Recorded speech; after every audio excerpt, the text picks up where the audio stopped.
The Garmin Venu 4 is finally here. Unboxing this, we find a watch, a USB-C charging cable, and manuals. The first big change is the build.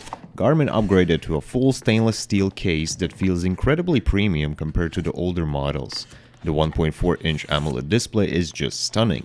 It now hits 2000 nits of brightness, making it perfectly readable even in a direct sunlight.